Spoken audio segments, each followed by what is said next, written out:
Hello students, I hope आप सभी अच्छे से तैयारी कर रहे होंगे। जैसे कि आपको पता है कि हमने एक कोर्स लॉन्च किया है जिसमें हम DSSB TGT जो न्यू सिलेबस आया उसका अकॉर्डिंग सारे टॉपिक्स कवर कर रहे हैं। कल हमने 3 टॉपिक कवर किए थे। फर्स्ट टॉपिक था हमारा वेरिएबल सेपरेशन, सेकंड टॉपिक था हमारा होमोजीनियस इक्वेशन और थर्ड टॉपिक था हमारा लीनियर इक्वेशन। अगर आपने कल की वीडियो नहीं देखी है तो आप प्लीज़ क्लास 1 और क्लास 2 जरूर देख लीजिए। क्लास 1 में हमने सारे फॉर्मूले रिवाइज किए थे और क्लास 2 में 3 टॉपिक्स कराए थे, ठीक है ना। आज का हमारा नेक्स्ट टॉपिक है, इसको आप बोल सकते हैं equation reducible to linear differential equation. किसी इक्वेशन को लीनियर डिफरेंशियल इक्वेशन में चेंज करना, या फिर आप ये बोल सकते हैं कि बर्नौली इक्वेशन को सोल्व करना। किसको सोल्व करना? बर्नौली इक्वेशन को सोल्व करना। गाइज आपसे पेपर में सीधा सीधा पूछ लिया जाता है कि बर्नौली इक्वेशन क्या होती है। तो आप देखिए dy/dx plus py equal to q y की power n, py q y की पावर n हमारी क्या होती है? Bernoulli equation. और ये ध्यान रखिए आपसे पूछा जाता है कि p और q कैसे फंक्शन होते हैं। p और q केवल x के फंक्शन होते हैं या फिर कॉन्स्टेंट होते हैं। देखो मैंने मार्क किया हुआ है, where p and q are functions of x only और कॉन्स्टेंट। जहाँ पे p और q सिर्फ किसके फंक्शन होते हैं? x के या कॉन्स्टेंट होता है। लेकिन इसमें क्या होता है, इधर q के साथ y की पावर n। y की कोई भी पावर हो सकती है, 1 पावर हो सकती है, 2 पावर हो सकती है, 3 पावर, कुछ भी पावर हो सकती है, ठीक है ना। अब आप ये देखेंगे कि इस इक्वेशन को हम सोल्व कैसे करते हैं। देखो सबसे पहले जो ये y की पावर n है इससे पूरी इक्वेशन को डिवाइड कर देंगे। इस y की पावर n से डिवाइड करेंगे तो यहाँ पे हो जाएगा 1/y की power n dy/dx plus py। y की पावर 1 यहाँ पर है और y की पावर n से डिवाइड करेंगे तो y की पावर 1 माइनस n और q। उसके बाद आप क्या करेंगे, वर्किंग रूल में जो आपका p के साथ y की पावर 1 माइनस n आया इसको v मान लेंगे। क्या मान लेंगे? v मान लेंगे और इसका कर देंगे डिफरेंशिएशन। क्या कर देंगे? डिफरेंशिएशन। आपको समझ में आया? अभी आपको ध्यान रखना है कि बर्नौली इक्वेशन क्या होती है? dy/dx plus py equal to q y की पावर n क्या होती है? हमारी बर्नौली इक्वेशन। और इसे सोल्व करने के लिए जो q के साथ होता है हमारा y की पावर n, इससे पूरी इक्वेशन को डिवाइड कर देते हैं और जो p के साथ y आएगा उसको हम क्या मान लेते हैं? उसको हम v मान लेते हैं, ठीक है। अब एक बार ध्यान से दोबारा देख लीजिए बर्नौली इक्वेशन क्या होती है। dy/dx plus py equal to q y की पावर n, ठीक है ना। हम इसे अब क्वेश्चन की हेल्प से समझेंगे क्या करना है। एक बार मैं दोबारा से बता देती हूँ, y की पावर n से डिवाइड करना है। सॉल्यूशन के लिए डिवाइड बाई y की पावर n। इक्वेशन को y की पावर n से क्या कर देना है? डिवाइड कर देना है। उसके बाद जो p के साथ y आएगा उसको क्या कर लेना है हमें? y की पावर कुछ भी आए, लेट सी मैंने मान लिया y की पावर 1 माइनस n आई है। जब इसको डिवाइड करेंगे तो उसको v मान लेंगे। क्या मान लेंगे? v। फिर इसका डिफरेंशिएशन कर देंगे तो क्या होगा? 1 माइनस n y का 1 माइनस n y की पावर 1 माइनस n माइनस के 1 है ना, और y का dy/dx इक्वल टू v का dv/dx, ठीक है ना। अभी आपको इससे थोड़ा सा कम समझ में आया होगा। अभी हम 2 क्वेश्चंस प्रैक्टिस करेंगे तो आपको अच्छे से समझ में आ जाएगा, ठीक है ना। और ये क्वेश्चन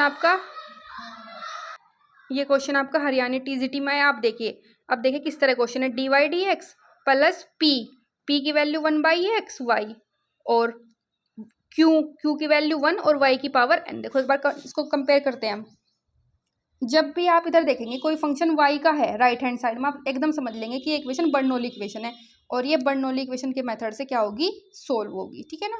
गाइज मेरी तबीयत कल से ठीक नहीं है, कल से मुझे फीवर हो रहा है, इसलिए आज हम सिर्फ एक टॉपिक कवर करेंगे। वैसे हम डेली 3 टॉपिक्स कवर कर रहे थे, जैसे मैंने कल 3 टॉपिक कराए थे, आज सिर्फ मैं आपको एक टॉपिक कवर करा देती हूँ, ठीक है ना। आज आपकी वैसे तो आज मैं क्लास अपलोड नहीं करने वाली थी, फिर मैंने सोचा कि आपकी पढ़ाई मिस ना हो, इसलिए मैं एक टॉपिक कवर करा देती हूँ आज, ठीक है ना। तो देखो इसको कंपेयर करते हैं। dy/dx plus py equal to q y की पावर n। अब करिए dy/dx की जगह dy/dx, y की जगह y, तो p की वैल्यू कितनी आई है हमारी? 1/x और q की वैल्यू 1 और y की पावर n जो है, y की पावर n कितना है हमारा? y square. अब इक्वेशन कैसे सोल्व करते हैं? जो y की पावर n होगी उससे पूरी इक्वेशन को डिवाइड कर देंगे, यानी कि y स्क्वायर से पूरी इक्वेशन को क्या कर देंगे? डिवाइड कर देंगे। तो यहाँ पे डिवाइड करेंगे तो यहाँ पे आ जाएगा 1/y square dy/dx plus 1/x, y को डिवाइड करेंगे y स्क्वायर से और वाई स्क्वायर को डिवाइड करेंगे वाई स्क्वायर से, कर सकते हैं ना। ठीक है, अब नेक्स्ट स्टेप में 1/y² dy dx plus 1/x is to 1/y, और वाई स्क्वायर से वाई स्क्वायर को डिवाइड करेंगे तो आंसर आएगा y। अब क्या करना है, जो हमारा y की पावर, जो हमारा p के साथ वाला y था, जो हमारा p के साथ वाला y था डिवाइड करने के बाद उसको हम क्या कर लेते हैं, कंसीडर कर लेते हैं। तो p हमारा 1/x है, उसके साथ वाला y कितना है हमारा 1/y, तो इसको हम क्या कर लेंगे, मान लेंगे। या फिर आप इसको ऐसे भी लिख सकते हैं 1/y² dy dx plus 1/x y की पावर -1 और 1। अब y की पावर -1 को क्या कर लेंगे, कंसिडर कर लेंगे।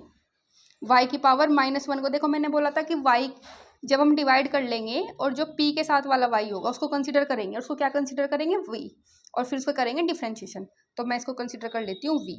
तो गाइज कौन सा फॉर्मूला लगेगा, x की पावर n का।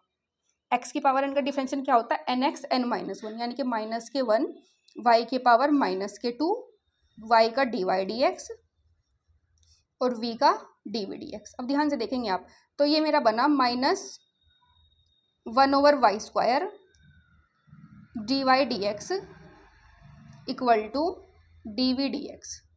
अच्छा आप बताइए, ये -1/y² dy dx equal to dv dx है, इस माइनस को उधर लेके जा सकते हैं, तो ये बन जाएगा 1/y² dy dx equal to -dv dx। अब आप अपनी इक्वेशन देखिए, इक्वेशन फर्स्ट, इसको मैंने इक्वेशन 1 नाम दिया है।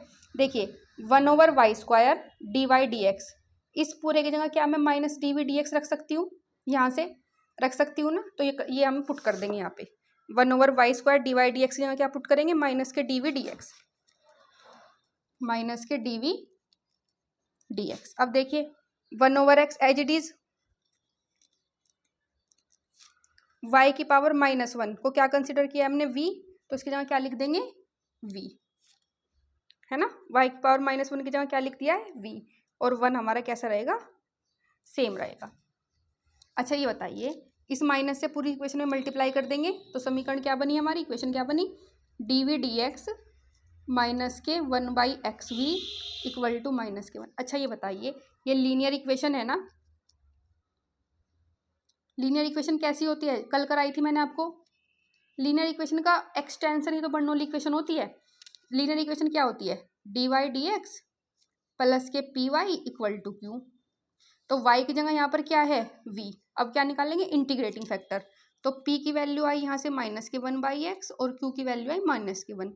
अब निकालेंगे इंटीग्रेटिंग फैक्टर, तो वो क्या होता है, e की पावर p dx होता है ना, क्योंकि dx के रेस्पेक्ट में कर रहे हैं डिफ्रेंशिएशन और इंटीग्रेशन, तो dx लिखेंगे। तो e की पावर p की जगह -1/x और dx, तो ये हो गया हमारा e की पावर माइनस के log x। आपको पता है ना, log में जब माइनस अंदर करते हैं तो वैल्यू log के अपोन में आ जाती है, तो log 1/x। कल मैंने आपको एक सूत्र बताया था कि e की पावर log हत्ती की वैल्यू क्या होती है, हत्ती होती है। तो e भी हट जाता है, log भी हट जाता है, बस हत्ती बचता है, और यहाँ पे हत्ती कितना है हमारा 1/x, यानी कि कुल मिला के इंटीग्रेटिंग फैक्टर मेरा कितना आ गया, 1/x। एनी डाउट, आपको कुछ भी डाउट हो आप टेलीग्राम चैनल ज्वाइन कर सकते हैं, वहाँ पे पूछ सकते हैं। आपको मेरे क्वेश्चंस, जितने भी मैं क्वेश्चंस कराती हूँ उन सब की पीडीएफ आपको मेरे टेलीग्राम चैनल पर मिल जाएगी, ठीक है ना। अब क्या करेंगे, इसका कंप्लीट सॉल्यूशन। देखिए जब इक्वेशन मेरे dy dx में होती थी तो मैं लिखती थी y is to integrating factor, लेकिन अब इक्वेशन है dv dx में, तो अब क्या लिखूंगी, v is to integrating factor. Guys अगर आपने कल की क्लास 2 नहीं देखी है तो प्लीज़ देख लीजिए।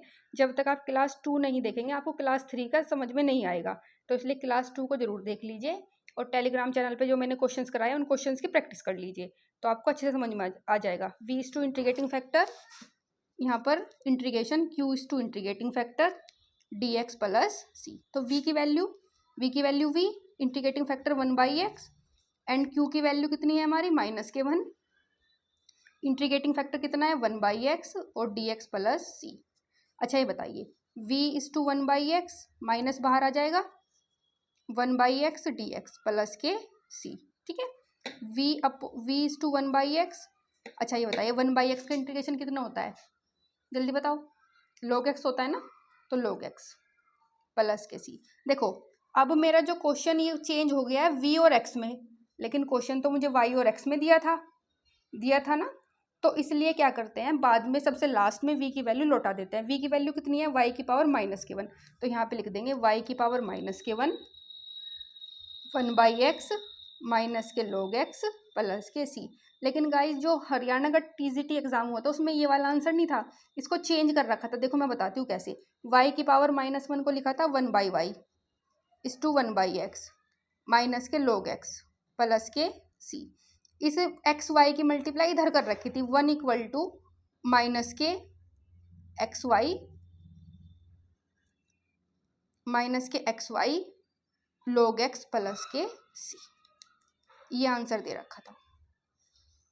ठीक है ना, एक्स वाई को उधर मल्टीप्लाई कर रखी थी, इधर कॉन्स्टेंट 1 था, 1 की मल्टीप्लाई इस पूरे ब्रैकेट में कर रखी थी, क्योंकि डिवाइड में इधर जाएगा तो मल्टीप्लाई में। समझ में आया आपको बर्नौली इक्वेशन? तो बर्नौली इक्वेशन सीधा सीधा भी पूछ लेता है स्टेटमेंट में कि बर्नौली इक्वेशन कैसी होती है। बर्नौली इक्वेशन जो d Y D x plus के P Y equal to Q Y की पावर एन के रूप की होती है, वो इक्वेशन क्या होती है, बर्नौली इक्वेशन। फिर जो राइट हैंड साइड में हमारा वाई होता है उससे पूरी इक्वेशन को क्या कर देते हैं, डिवाइड कर देते हैं। ठीक है ना। फिर डिवाइड करने के बाद जो हमारा दूसरी टर्म होती है उसके साथ जो भी वाई आता है उसको हम वी कंसिडर कर लेते हैं। वी कंसिडर करने के बाद उसका डिफरेंशिएशन कर देते हैं, रो वैल्यू समीकरण जो हमारा क्वेश्चन है उसमें पुट कर देते हैं। बस आपको ध्यान रखना है जिस भी क्वेश्चन में राइट हैंड साइड में वाई दिया होगा आप समझ लेंगे कि वो हमारी एक बर्नौली इक्वेशन है। ठीक है, आपको समझ में आया? तो आंसर टीजीटी एग्जाम में हरियाणा में ये आंसर ना देकर आपको ये दे रखा था कि एक्स वाई की मल्टीप्लाई इधर कर रखी थी माइनस के log x प्लस सी। और गाइज एक बात और, क्योंकि एग्जामिनर को अपोन की वैल्यू लिखने में मुश्किल होती है, टाइप करने में मुश्किल होती है, इसलिए वो क्या करते हैं हमेशा वैल्यूज़ को एक टर्म में लिखने की कोशिश करते हैं। तो आप कोशिश करें कि ज़्यादा से ज़्यादा क्वेश्चंस को अपोन में ना लिखिए, अपने जो भी आपके आंसर आए उनको एक लाइन में लिख दे। ठीक है, अगर चेंज हो सकता है तो। कुछ क्वेश्चन ऐसे होते हैं जो चेंज नहीं होते, उनको आप छोड़ देंगे, लेकिन जिनको आप चेंज कर सकते हैं उनको आपको चेंज करना है। ये इस क्वेश्चन का आंसर है। इस क्वेश्चन का सॉल्यूशन और पीडीएफ मैं अपने टेलीग्राम चैनल पर डाल दूंगी, आप वहाँ से डाउनलोड कर सकते हैं और क्वेश्चंस की प्रैक्टिस कर सकते हैं। अभी हम एक क्वेश्चन और करेंगे। देखिए आज का हमारा सेकंड क्वेश्चन है D Y D X equal to minus Y tan x minus के वाई स्क्वायर सेक एक्स। देखिए राइट हैंड साइड में वाई स्क्वायर की टर्म है, तो आपको समझ आ जाना चाहिए कि एक बर्नौली इक्वेशन का क्वेश्चन है। कौन सी इक्वेशन? बर्नौली इक्वेशन का हमारा क्या है, क्वेश्चन है। तो बर्नौली इक्वेशन के क्वेश्चन है, इस तो क्या करेंगे पूरी इक्वेशन को किससे डिवाइड करेंगे, जो राइट हैंड साइड में वाई स्क्वायर होता है उससे पूरी इक्वेशन को डिवाइड कर देते हैं। चलो डिवाइड करते हैं।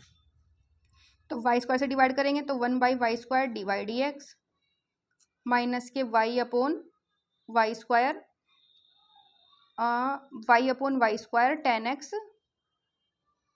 Minus y square sec x upon y square. ठीक है ना, इस वाई स्क्वायर से वाई स्क्वायर कट गया, वाई की एक पावर कट गई, यहाँ बचा 1/y स्क्वायर माइनस के 1/y टेन एक्स और ये बचा साथ में माइनस के सेक एक्स। ठीक है, अब क्या करेंगे, जो हमारा यहाँ पे देखो एक समीकरण है हमारी बर्नौली इक्वेशन क्या होती है, एक बार मैं इधर बता देती हूँ, D Y D x plus P Y equal to Q Y की पावर एन। तो देखो जो सेकंड यहाँ पे y होता है उसके साथ जो टर्म होती है वो कितनी होती है, p होती है ना, तो यानी कि p की वैल्यू कितनी है यहाँ पे 10x। ठीक है, और जो p जो हमारा p के साथ वाला y होता है उसको हम कंसिडर कर लेते हैं। तो यहाँ पे मैं 1/y को माइनस 1/y को क्या कर लूँगी, मान लूँगी। इसको क्या मानते हैं, v मानते हैं। तो माइनस के y की power -k1 equal to v, इसको इसके साइन के साथ लिया है, डिफरेंशिएशन करेंगे माइनस एक्स की पावर -n का करेंगे तो -के1 वाई की पावर -के2, वाई का होगा डी वाई डी एक्स और v का डिफरेंशिएशन होगा डी वी डी एक्स। तो कुल मिला के ये हो गया मेरा minus minus plus 1/y square D Y D X equal to D V D X. ठीक है, इसको क्या कर लिया मैंने, समीकरण 1 मान लिया। अच्छा बताइए क्या 1/y square D Y D X की जगह डी वी डी एक्स लिख सकती हूँ ना, तो ये लिख देंगे D V D x minus 1/y की जगह क्या लिख देंगे, v और tan x as it is और माइनस के sec x भी सेम रहेगा। अब ये इक्वेशन हमारी कैसी चेंज हो गई है, लीनियर इक्वेशन। कैसी इक्वेशन हो गई, लीनियर इक्वेशन। अभी मैंने आपको बताया था लीनियर इक्वेशन कैसे होते हैं, ये होते हैं d Y D x plus के P Y equal to Q. तो यहाँ पे p की वैल्यू कितनी है हमारी 10x और q की वैल्यू है माइनस के sec x। अब करेंगे इंटीग्रेशन। इंटीग्रेशन करने से पहले हमें चाहिए इंटीग्रेटिंग फैक्टर। इंटीग्रेटिंग फैक्टर क्या होता है, e की पावर p dx, यानी कि e की पावर p 10x dx। अच्छा बताइए 10x का इंटीग्रेशन क्या होता है, बताओ सोच के। 10x का इंटीग्रेशन क्या होता है, तो 10x का इंटीग्रेशन होता है log sec x। What is log sec x, देखिए e की पावर log हाथी, e की पावर log हाथी की वैल्यू क्या होती है, हाथी। यहाँ पे हाथी क्या है हमारा, sec x, या फिर ये सूत्र होता है हमारा e की पावर log x की वैल्यू x होती है। तो मैंने ये सूत्र ऐसे याद करा हुआ है, e की पावर log हाथी की वैल्यू क्या होती है, हाथी। ई भी हट जाता है, लोग भी हट जाता है, हाथी लोग को भी खा जाता है, हाथी ई को भी खा जाता है, खाली क्या बचता है, हाथी।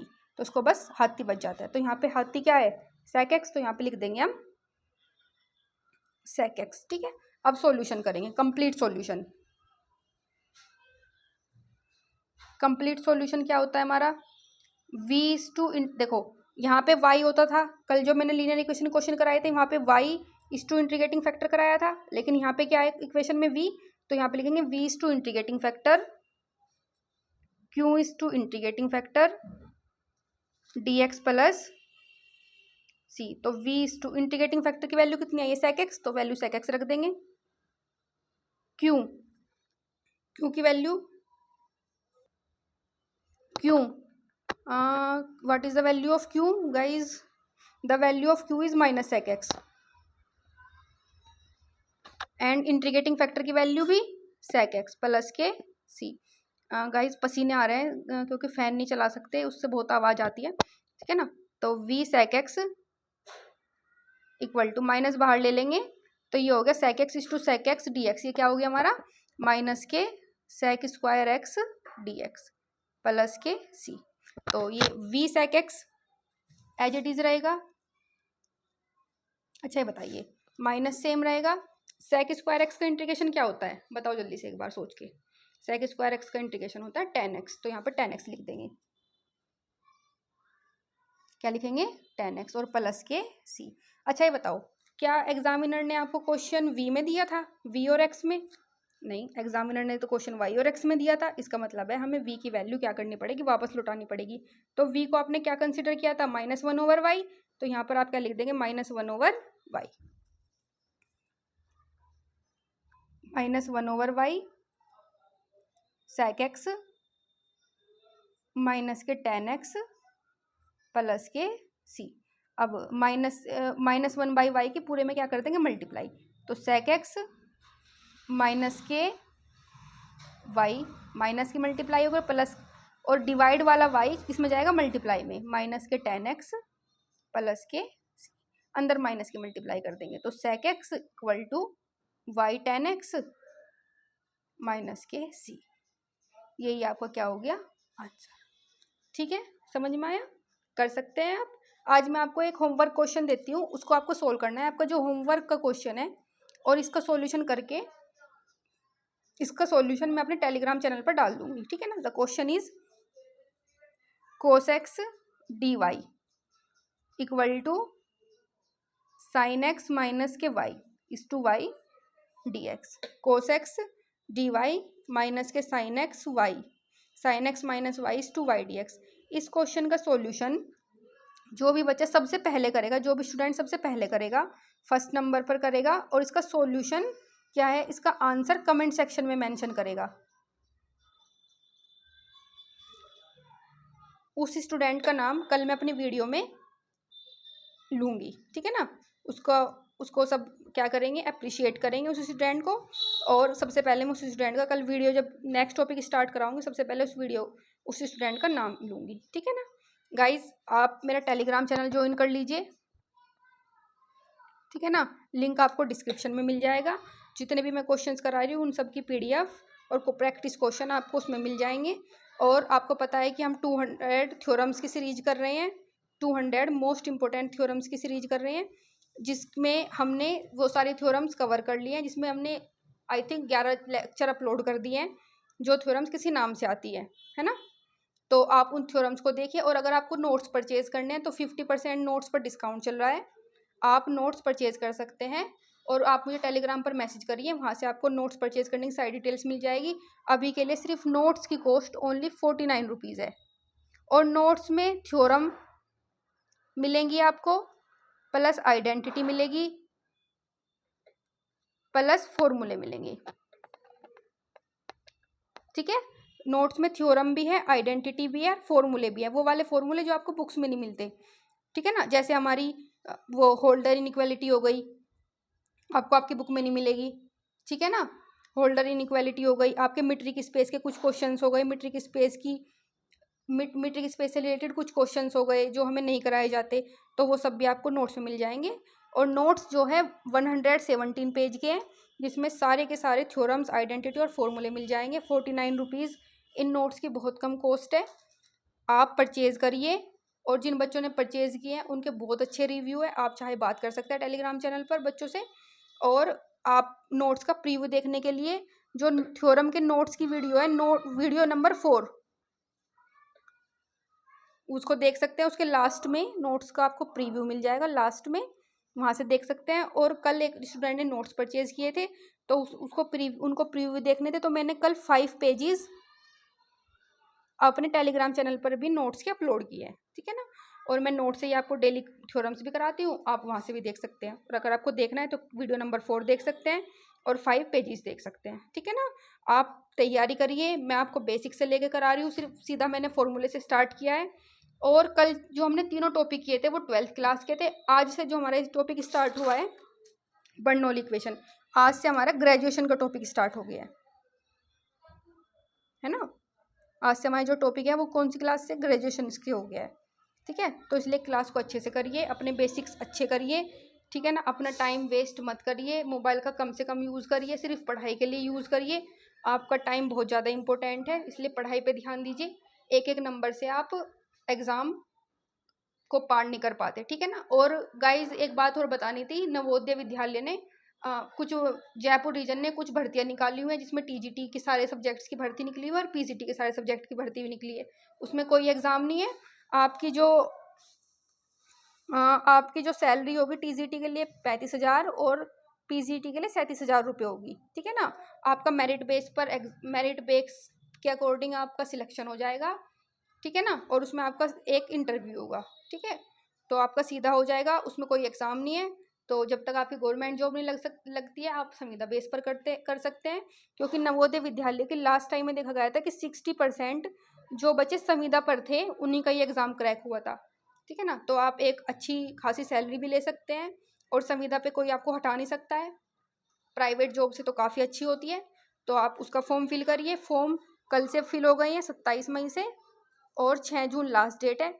सारी डिटेल्स सारी उस आप मेरी वीडियो देख सकते हैं, मैंने वीडियो अपलोड कर दिया, उसमें सारी डिटेल्स हैं कि कैसे कैसे फॉर्म भरना है, और क्या क्या एलिजिबिलिटी है, और कौन कौन से आपको सब्जेक्ट चाहिए, और कौन कौन से किसके लिए सीटेट चाहिए। पीजीटी के लिए सीटेट नहीं चाहिए, टीजीटी के लिए सीटेट चाहिए। एक बार आप मेरी वीडियो देख सकते हैं, और उसी में ही आपको कहाँ पे जाके फॉर्म भरना है वो सारी डिटेल्स मिल जाएगी। मैंने वीडियो मेरे आपको चैनल के होम पेज पर मिल जाएगी, और पीडीएफ आपको मेरे टेलीग्राम चैनल पर मिल जाएगी। नवोदय विद्यालय समिति और जयपुर रीजन।